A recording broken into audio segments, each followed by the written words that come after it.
Liam, my AC is broken. It's kind of cold. That was last night.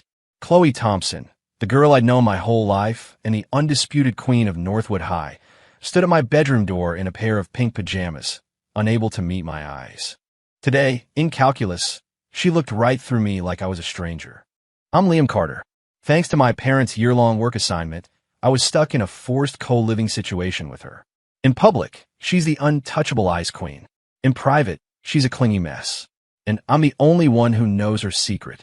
When she texted me a picture of the pajama top she'd accidentally left on my bed, followed by a string of angry face emojis, I knew I was in for it. Liam, explain the proof for this one. Mr. Harrison tapped the whiteboard, his glasses sliding down his nose. The problem was a monster of a three-dimensional integral, the final question on the practice exam. Every head in the room swiveled back to the third row from the back by the window. To me, in a dead silence, I slowly got to my feet. Sunlight streamed through the window, dappling my face. I kept my expression neutral, my mind already slicing through the geometric planes. You start by dropping a perpendicular from point A to the alpha plane, call the intersection H, then connect. My voice was low but clear enough to fill the quiet room. As I walked through the steps, I felt it, a familiar, ice-cold stare from the front row.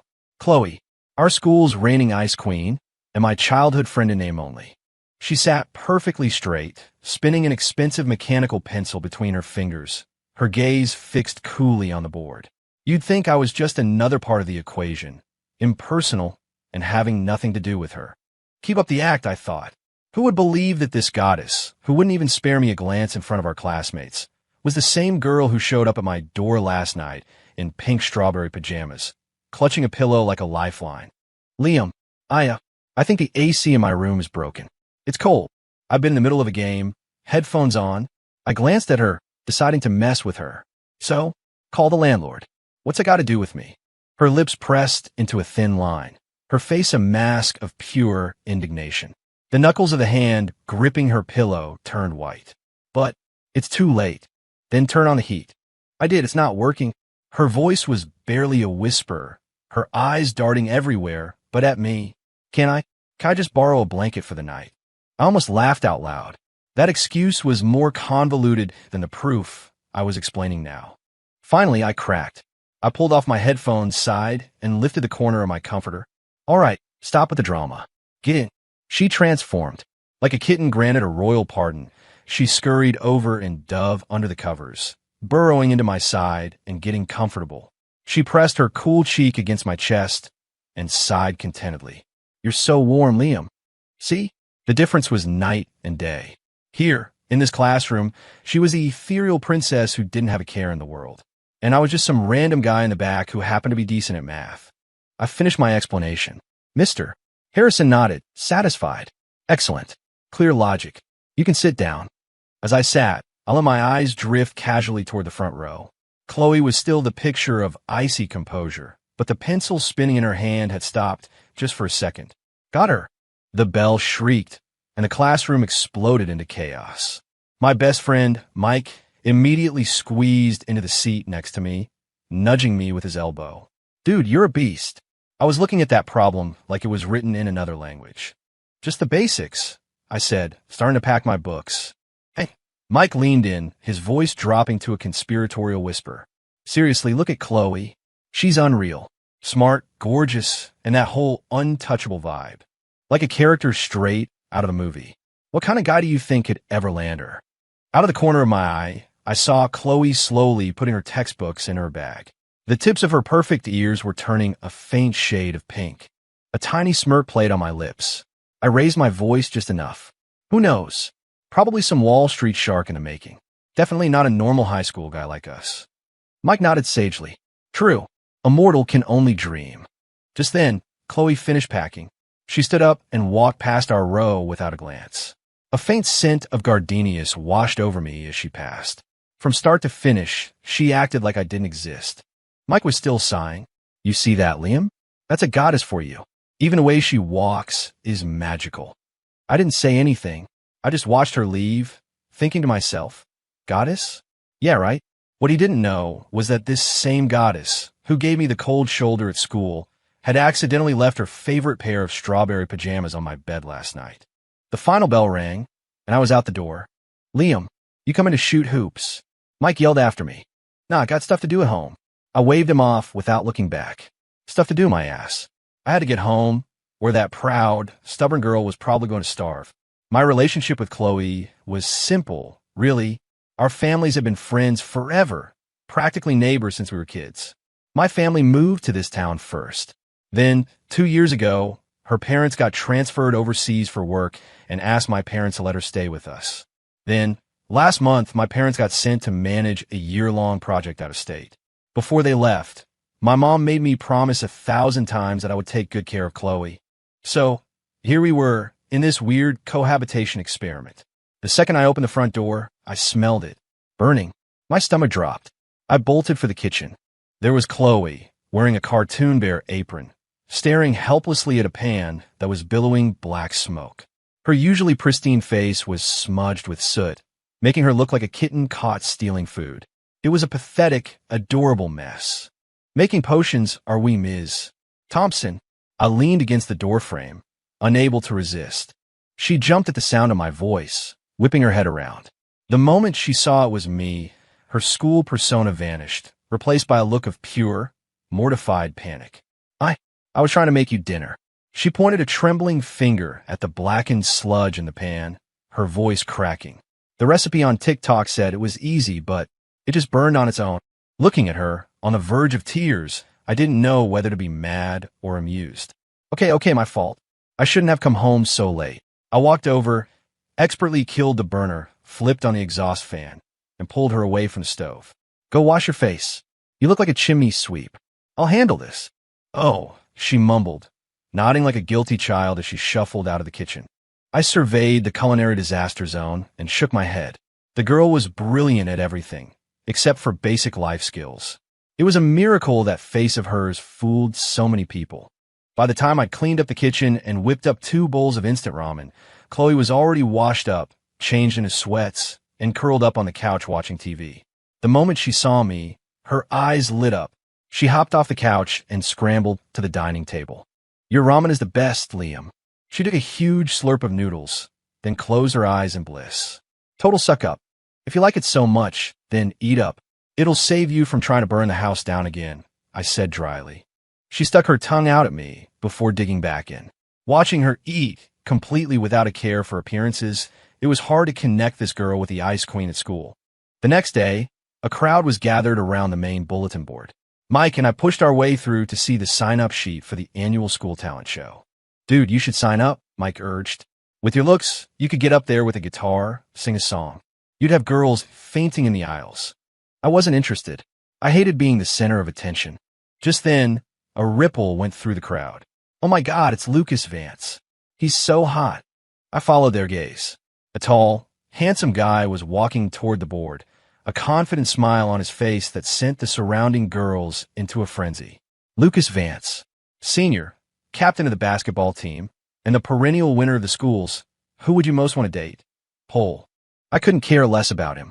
I was about to drag Mike away when I realized Lucas wasn't heading for the sign-up sheet. He was walking straight toward Chloe. She happened to be there too, reading the notice with her best friend, Leah. "Chloe," Lucas's voice was smooth and confident. "On behalf of the student council, I'd like to officially invite you to perform a piano piece of the talent show. What do you say?" The crowd went silent, holding its breath, the star jock asking out the ice queen. If this happened, it would be the biggest news of the school year. Chloe looked up, her cool eyes meeting his. She gave a small, almost imperceptible shake of her head. "Sorry, not interested." Her voice was quiet, but the rejection was swift and absolute. Lucas's smile faltered for a second. He clearly hadn't expected to be shut down so completely. "Are you sure? It's a great opportunity to showcase your talent." I said I'm not interested. She repeated, a hint of annoyance creeping into her tone. He was losing face, but he tried to press on, and that's when the unthinkable happened. Chloe suddenly turned her head, her eyes scanning the crowd and landing squarely on me. Then, as everyone watched in stunned silence, she lifted a delicate finger, pointed it past me toward my friend, and said to Mike, "Hey, you, could you please tell that guy to stay away from my man?" "Huh?" Mike's jaw dropped, so low it nearly hit the floor. The crowd erupted. Me? I was just as clueless. This was not in the script. The world seemed to go on mute for a second before the noise crashed back in. What'd I just hear? Chloe has a man? Who is she talking about? Liam? No way. She was talking to the big guy. Mike's brain had completely short-circuited. He turned to me with the expression of someone who'd just seen a UFO, his lips trembling, unable to form a single word. And Chloe, the girl who had just dropped this bombshell, didn't even spare a second glance at the now furious Lucas. She grabbed an equally dumbfounded Leah and walked away, her exit as dramatic as her announcement. I stood there, frozen, feeling the weight of 100 different stares, curious, shocked, jealous, speculative. My skin crawled. What the hell was that? Even if you wanted to shoot down a guy, you didn't have to do it by dropping a nuclear bomb on your own life. And why the hell did she say it to Mike? Now the whole school knew their precious ice queen had a secret boyfriend, and I, the actual guy in question, was now sharing the spotlight of suspicion with my best friend. Lucas looked absolutely murderous. He shot me a long, complicated glare, part assessment, part warning, before turning on his heel and stalking off. What was supposed to be a picture-perfect high school romance moment had ended in the weirdest way imaginable. The rest of the afternoon was torture. Everywhere I went, I could feel people whispering and pointing at my back. Mike was in a full-blown panic. The second class ended, he grabbed my arm.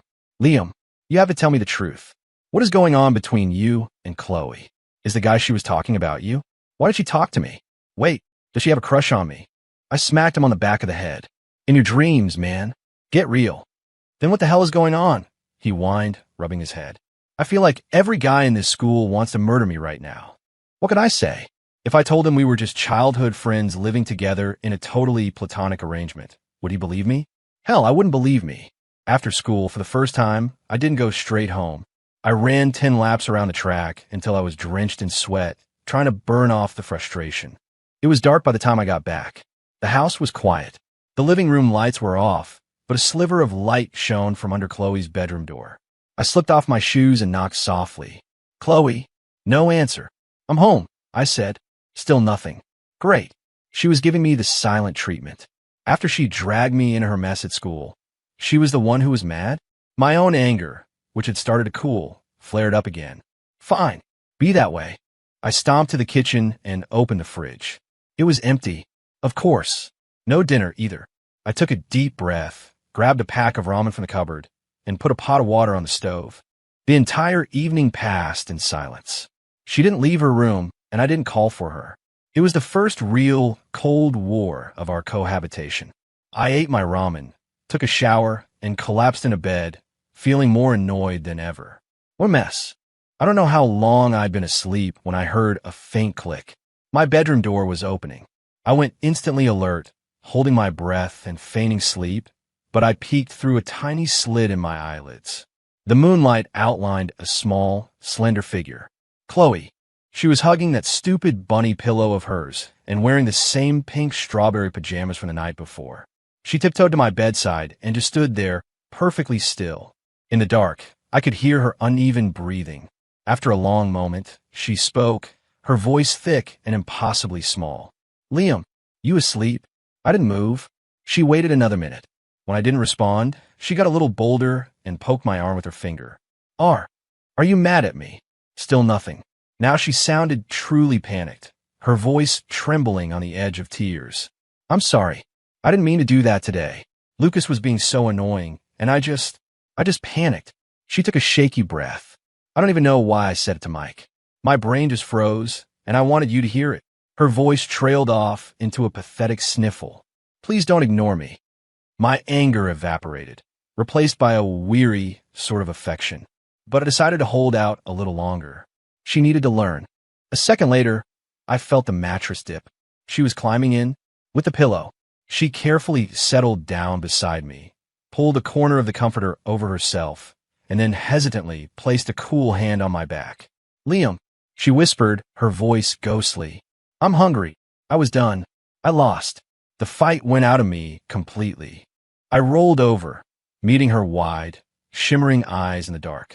They were filled with a mix of fear and hope. You're hungry now? I grumbled. I thought the great Chloe Thompson survived on morning dew and moonlight. My harsh tone did it. Her eyes instantly welled up, her lower lip trembling. I didn't mean to. I texted you, but you didn't answer. I grabbed my phone. Sure enough, 2 unread iMessages from half an hour ago. Chloe T, are you still mad? Pleading face Chloe T. I'm sorry, I really am. Please talk to me? I sighed, tossing the phone aside and sitting up. Stop crying, you look ridiculous. I ruffled her hair. It was impossibly soft. What do you want? I'll make it. Her face lit up like a Christmas tree. The tears vanished as if they'd never been there. I want a grilled cheese. With hot chocolate, she declared, grabbing my arm. It's the middle of the night, I muttered, but I was already swinging my legs out of bed. Fine. Wait here. Okay, she chirped, hugging my comforter like a happy little squirrel waiting to be fed. I shuffled to the kitchen and started pulling out bread and cheese. 15 minutes later, I returned with a plate and a mug. She let out a little cheer and immediately attacked the sandwich, her cheeks puffing out. There was no trace of the Ice Queen left. I sat on the edge of the bed, watching her demolish the food.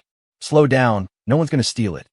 It's so good, she mumbled through a mouthful, giving me a cheese-covered thumbs up.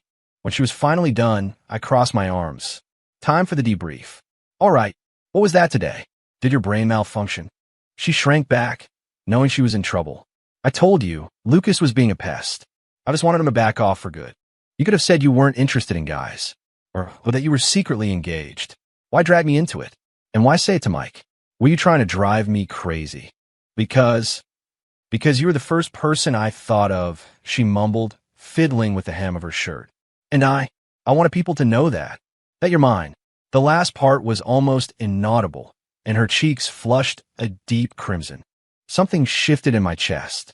The last of my anger dissolved into a strange, warm feeling. All right, I said, clearing my throat. Next time, just say no. Got it. Okay, she whispered. Now, we'll go back to your own room. I pointed to the door. Her head shot up, and she shook it wildly, clutching the comforter tighter. No, why not? I'm scared to sleep alone. You're a senior in high school, I said, exasperated. Just then, a flash of lightning lit up the room, followed by a deafening crash of thunder. Chloe shrieked and launched herself at me, burying her face in my chest, trembling like a leaf. Thunder. My body went rigid. I could feel her heart hammering against my ribs. The rain started pouring down, smacking against the window panes as the thunder rolled again, even louder this time. The girl in my arms shook harder. Liam, I'm scared. What was I supposed to do? I wrapped my arms around her, patting her back gently. It's okay. I'm here. She burrowed closer, her voice muffled against my shirt. Liam, I'm scared of storms. Can we sleep together tonight? Please. She'd been like this since we were kids. Thunderstorms turned her into a puddle. I sighed, giving up completely. Fine, go to sleep. Okay, she whispered, and then she went still, her breathing slowly evening out. Listening to the storm outside and the quiet rhythm of her breathing, I was wide awake. I looked down at her peaceful face, her long lashes casting shadows on her cheeks. I reached out, my fingers barely ghosting over her smooth skin. This girl, maybe she wasn't so bad after all. The next day was bright and sunny, the storm a distant memory. Chloe and I walked to school together, maintaining our standard 1.5-foot safe distance. After yesterday's drama, the school's gossip forums were on fire. The identity of her mystery man was the #1 trending topic. Mike and I were the primary suspects. Chloe, of course, acted completely unfazed, ignoring the whispers and stares. But I noticed she was walking slower, keeping pace with me. At the school entrance, she stopped. What is it? I asked. She pulled a lunchbox from her bag and pushed it into my hands. For you. Before I could react, she spun around and walked away, leaving me with her proud, retreating back. The box was still warm. Was she feeling okay? During the mid-morning break, the whole school was out on the field. After the mandatory stretches, Mike dragged me to the vending machines. On our way back, we saw Chloe and Leah sitting on the grass. Chloe was sipping from a water bottle, looking like she was in a commercial. Then, of course, he showed up. Lucas, with a few of his basketball buddies. Chloe, he said, flashing that perfect smile, completely undeterred by yesterday. My team has a game this weekend. You should come. I'll save you a front row seat. The air crackled with gossip. Everyone was watching. Chloe didn't even look up. She just kept drinking her water, treating him like he was invisible. Lucas's smile tightened. One of his friends stepped in. Come on. Our captain's never asked a girl to a game before. Show some respect. Chloe finally reacted. She screwed the cap back on her bottle, stood up, and glanced at Lucas, her voice flat. I'm busy. She turned to leave. Wait, he called out. About what you said yesterday. He didn't get to finish, because Chloe did something that shocked the entire school for the second day in a row. She turned, strode past him, and walked directly toward me. Mike was practically vibrating with anxiety next to me. Dude, she's coming over here. Is she going to say something crazy again? My own heart was pounding. What is she up to now? With the entire student body watching, she stopped right in front of me. Then she did something even more shocking than her announcement yesterday. She held out the water bottle she had just been drinking from. Here, for you. Her voice was quiet, laced with a nervousness I'd never heard before, but in the silence of the field, everyone heard it. I stared at the bottle. I could see the moisture on the rim, smell the faint gardenia scent that always clung to her. My brain went blank for 3 solid seconds. Was she serious? An indirect kiss? In front of everyone? I could feel Lucas's glare burning into my back. The crowd was speechless. Mike let out a gasp that sounded like a deflating tire. Seeing me hesitate, Chloe's face flushed. She pushed the bottle a little closer, her voice taking on a pleading, almost whining tone. Come on, my arm's getting tired. I was trapped. Resistance was futile. I slowly reached out and took the bottle. Under her expectant gaze, I unscrewed the cap, tilted my head back, and took a drink. The crowd went wild. The school's online forum crashed that day. The headline, in bold red letters, said it all. Epic. Ice Queen and Mystery Man share indirect kiss on field. Jock captain left in the dust. From that day on, I was no longer just a suspect. I was the guy. I went from being a face in the crowd to public enemy number 1 for half the male population of Northwood High. The looks I got in the hallways were a mix of awe, disbelief, and pure hatred. Mike just looked at me with hero worship. Teach me your ways, master. I ignored him. My only thought was about the lecture I was going to give Chloe when we got home. But when I walked through the door that evening, the lecture died on my lips. The table was set with a full meal. A couple of the dishes were a little burnt, but it was an impressive spread. Chloe stood there in her apron, looking at me with wide, hopeful eyes. You're home. I tried really hard today. Looking at that face, begging for a pat on the head, I swallowed my anger. The lecture would have to wait. The next few days were surprisingly calm. At school, Chloe maintained her I don't know you act, but she'd leave a carton of milk on my desk or gently poke me with her pen when I nodded off in class. It was our secret language. Our relationship became the school's biggest open secret. Then came Friday afternoon. It was the basketball championship game. We were getting crushed. During halftime, the mood in the gym was tense. That's when Lucas did something nobody expected. He walked to the center of the court with a megaphone, his eyes locked on Chloe in the bleachers. Chloe! His amplified voice echoed through the gym. Everyone went silent, their heads turning in unison. Chloe froze, completely blindsided. I was sitting a few rows away, and my stomach clenched. This wasn't going to be good. Lucas took a deep breath. I like you. Will you be my girlfriend? The gym exploded. A public declaration of love. From the star athlete to the ice queen. This was bigger than the water bottle. All eyes were on Chloe's pale, shocked face. She looked terrified, her knuckles white where she gripped the hem of her shirt. Chloe! Lucas yelled again, confident he had her cornered. No girl could refuse such a grand, public gesture. But Chloe wasn't just any girl. As the entire school watched, she finally moved. She didn't walk toward Lucas. She didn't say a word. She shot up from her seat and, like a cornered animal, did the most instinctive thing imaginable. She ran, straight into my arms. She buried her face in my back, her small hands clutching my shirt, her body trembling. With that one desperate move, she told the entire school her answer. The world went silent. On the court, Lucas's confident smile cracked, shattered, and fell away, leaving only humiliation and rage.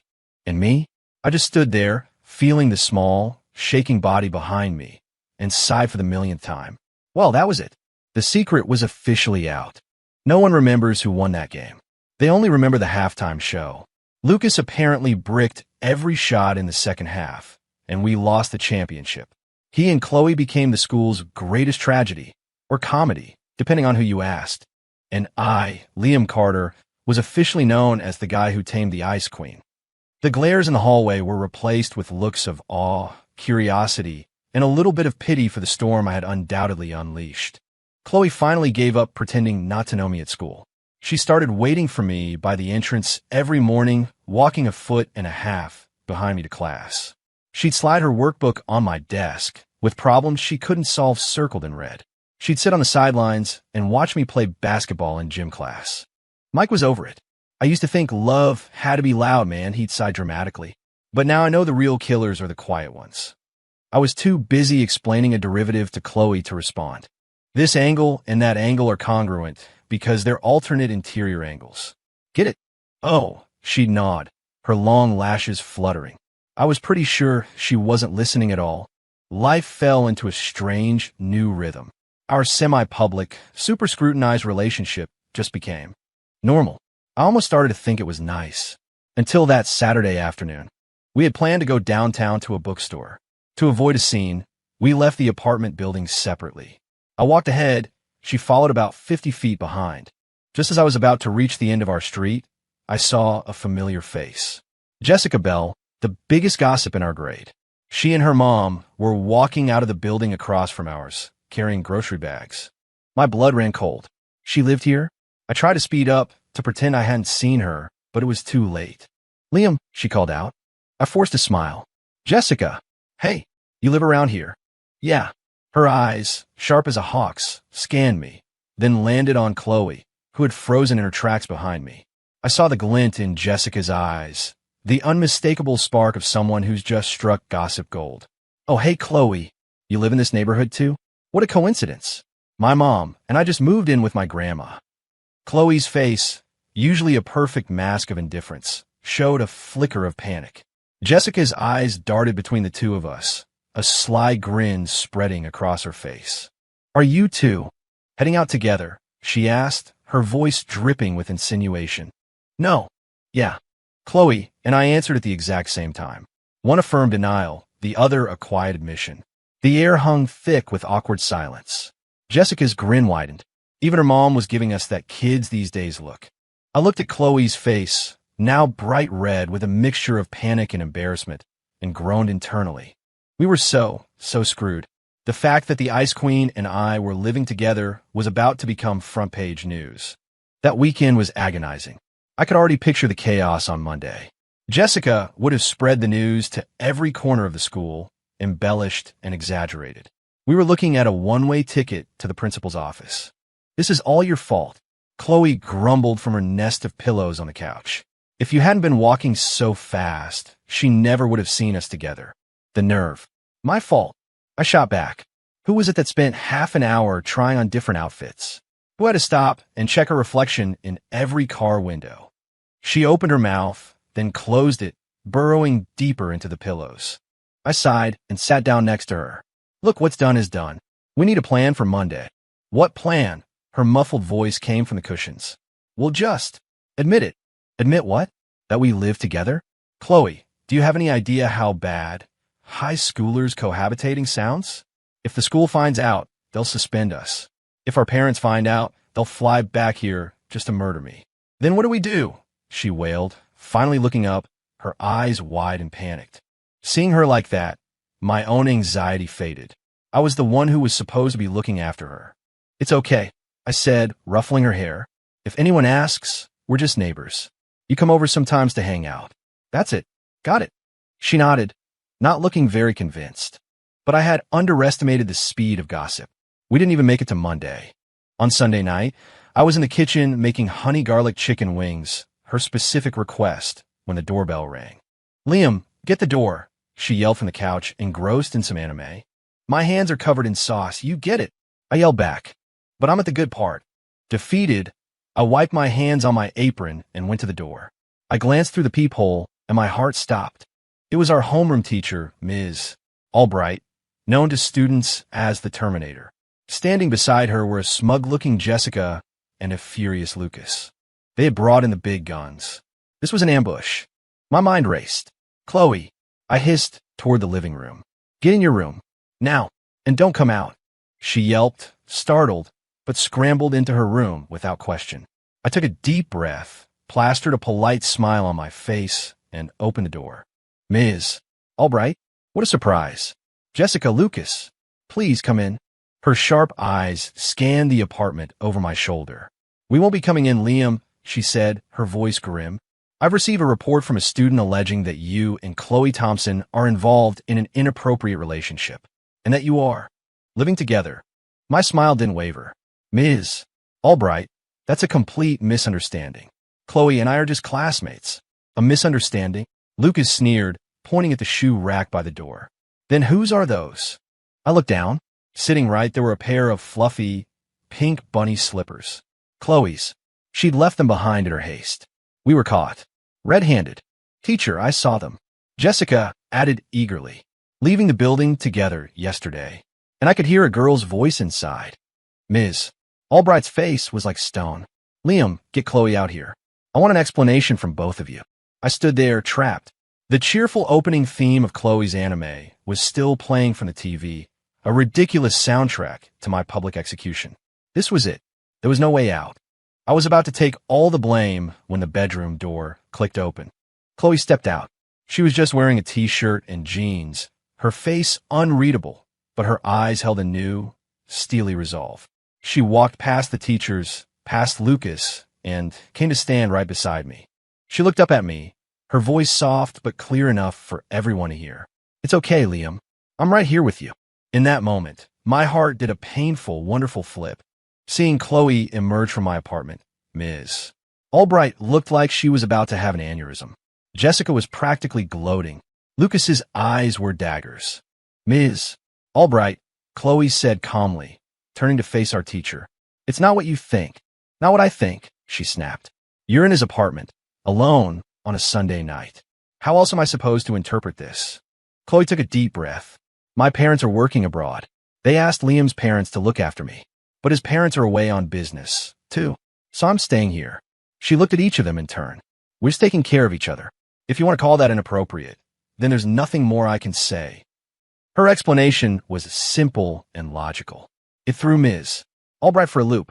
Jessica looked disappointed, but Lucas wasn't giving up. "Fine," he bit out. "Even if that's true, how do you explain everything at school?" That was the real issue. The living situation was one thing, but a high school romance was another. All eyes were on us again. I was about to launch into some lame, we're just really close childhood friend speech when Chloe beat me to it. She reached out and, in front of everyone, took my hand.